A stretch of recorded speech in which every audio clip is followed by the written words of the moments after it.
Hello viewers, welcome to my channel. I am Hasham. In this video, I am going to explain you about the remuneration of auditor and removal of auditors. These two topics I am going to discuss in this video. Last video I have explained you about qualification, disqualification and qualities of an auditor. So already I have uploaded so many videos on the subject of auditing. If you have not watched the earlier videos, I suggest you to go to the playlist of my channel. Select the subject auditing. Watch the initial videos, get a good command on the subject of auditing. Then you can come to this video to learn about the remuneration of auditor and removal of auditor. So before explaining this topic, take a screenshot of this board so that you can be able to jot down the points what I am going to explain you in this video.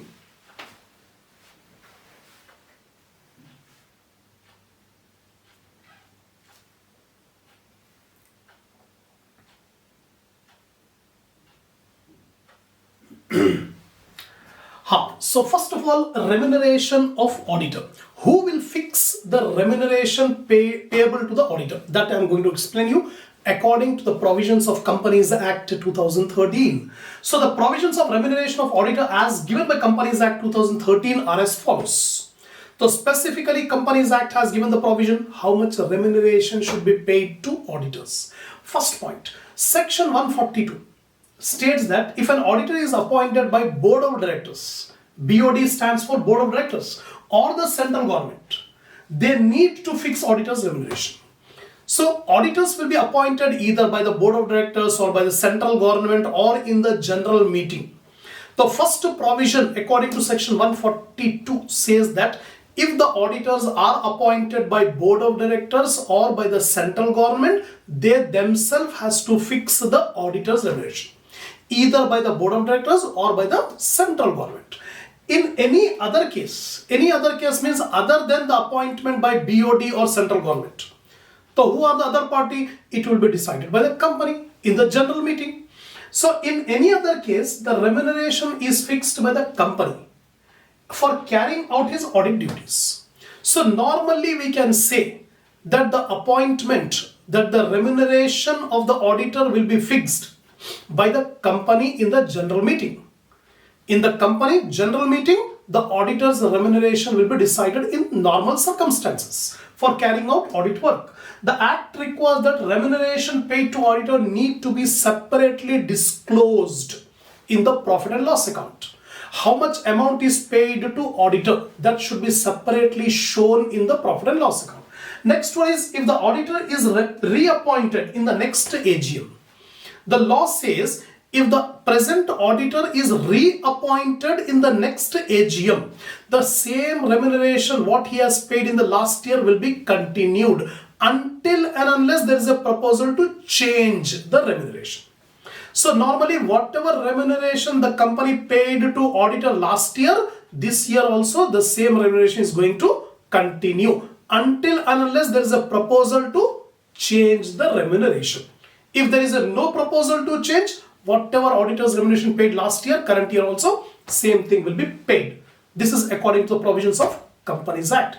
Apart from that, as per section 142 of the Act says the remuneration of auditor of a company shall be fixed at its AGM, annual general meeting.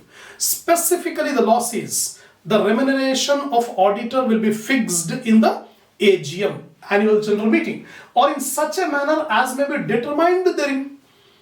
Not necessary that the remuneration will be fixed in AGM. In AGM, some provisions are given regarding how to make the payment to auditor. So accordingly, the remuneration of auditor will be fixed. However, Board of Directors may fix remuneration of first auditor appointed to it. After the incorporation of the company, the first auditors will be appointed by Board of Directors, and the Board of Directors will fix the remuneration of the first auditor. Then further, the remuneration in addition to fees payable to an auditor include expenses, if any, incurred by the auditor in connection with the audit of the company, or any facility extended to him but does not include any remuneration paid to him. See here, normally audit fees will be payable to auditor. Apart from that, a company may incur some expenses to the auditor, will pay some expenses to the auditor or will provide some facilities to the auditor. Law says when we say auditor's remuneration, it should include not only audit fees but also the expenses incurred by the company on the auditor for performing his duties or facilities provided by the company to the auditor in order to perform the duties. So all these things will come within the ambit of remuneration. So remuneration means the fees payable to the auditor, the expenses incurred on auditing, and the facilities provided by the company to the auditor. All these things will come under audit remuneration.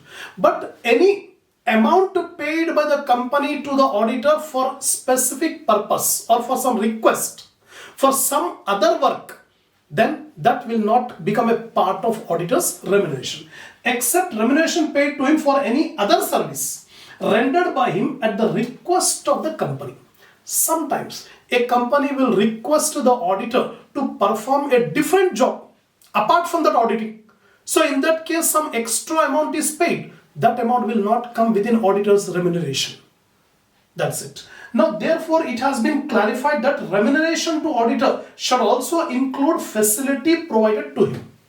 So, not only the audit fees, but also the facilities provided, expenses incurred by the company on auditing, that will also be a part of auditor's remuneration.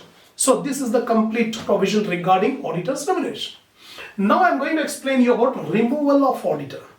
What are the provisions given by Companies Act 2013 regarding the removal of the auditor? So provisions are contained in Companies Act 2013, and also provisions of removal of auditor are given under Chartered Accountants Act, because the auditors are the chartered accountants and the chartered accountants are fully controlled by ICAI. The ICAI has given the certificate of practice to them. So some provisions are given by Chartered Accountants Act when the auditor can be removed from auditing. Then an auditor appointed in the company can be removed as per the provisions of Companies Act or as per the provisions, restrictions given by Chartered Accountants Act. Removal provisions are given in Companies Act and removal provisions are given under Chartered Accountants Act. We will discuss both. First, removal as per the Companies Act 2013. So what are the provisions of removal of auditor? According to Companies Act 2013, the removal of auditor may be before or after the expiry of his or her term. The auditors can be removed either before the expiry of his term or after the expiry of his term. In both cases, the provisions we must know. That means before the expiry of the term of his term, how the auditors can be removed, and how the auditors can be removed after the expiry of the term of audit. So first we'll discuss. In general meeting, a resolution may be passed to remove the first auditor appointed by the board of directors. The first auditor of a company after incorporation. As soon as the company is incorporated, the first auditor will be appointed. The first auditor removal can be done by the company in a general meeting. The board of directors has to call a general meeting in order to remove the first auditor appointed by BOD. So it's very easy to remove the first auditor. Simply, the board of directors has to convene a meeting, general meeting, and in that meeting a resolution should be passed to remove the first auditor. Very easy.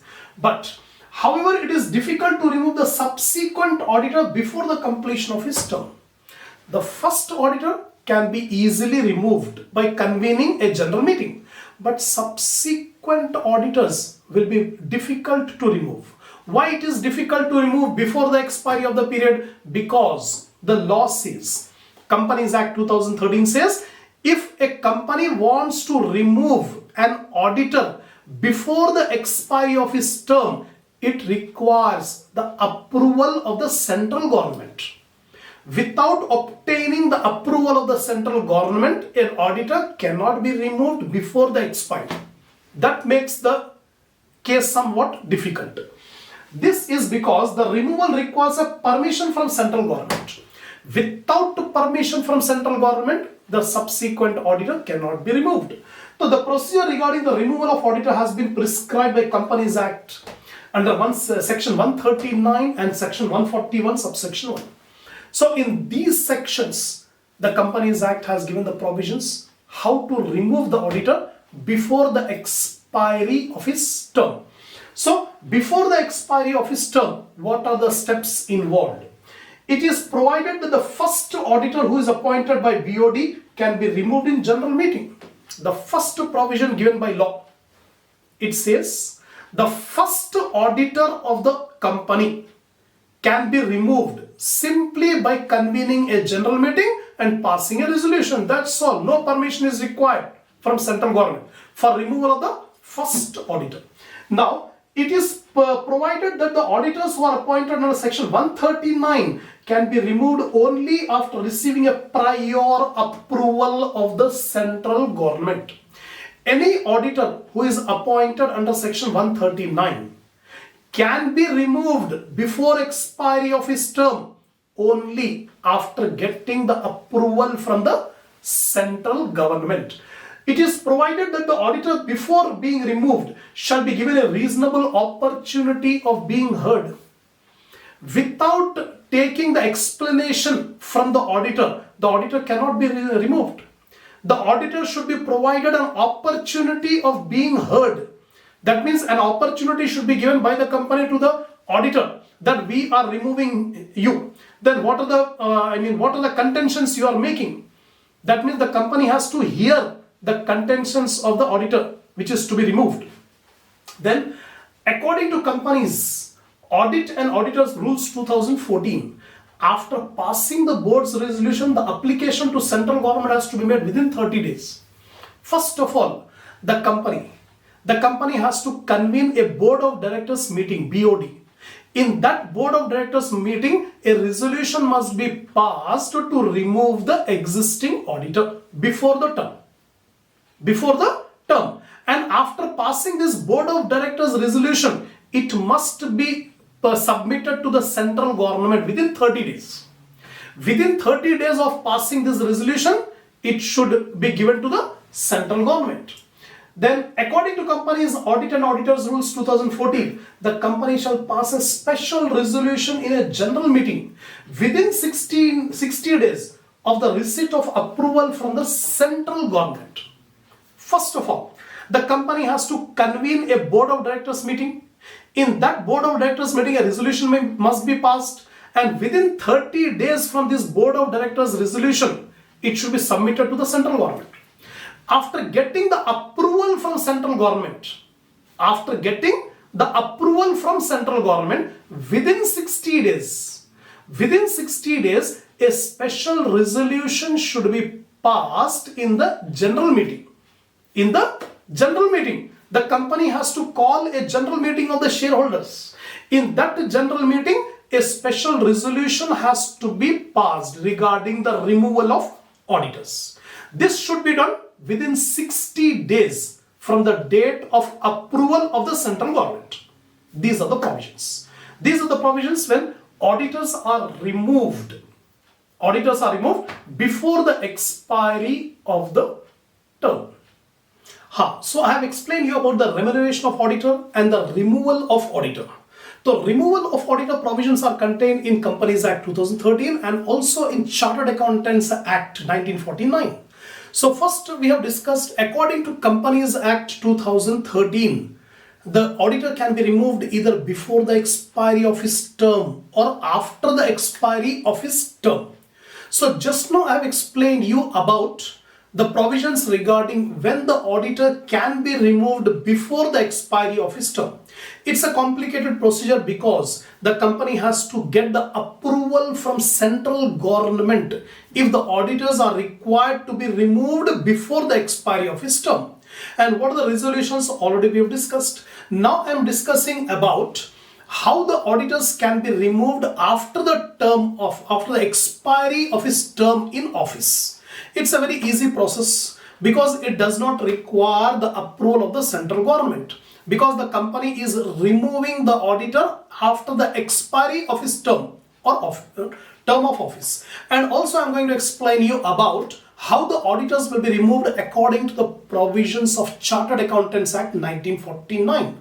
So before going for the explanation, take a screenshot of this screen so that you can be able to jot down the points and can be able to remember these points on removal of auditor.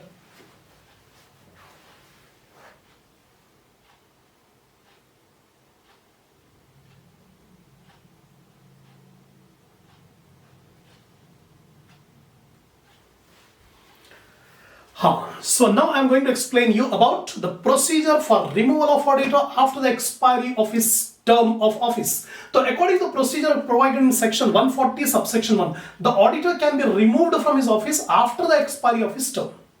This section provides the following procedure can be considered for the removal of a retiring auditor or appointment of another auditor in his place. So what is the procedure regarding the removal of the old auditor and appointing a new auditor at the time of general meeting at the expiry of his term of office? So what are the steps required? First, a special notice should be provided by a member of proposed resolution to be passed at the AGM.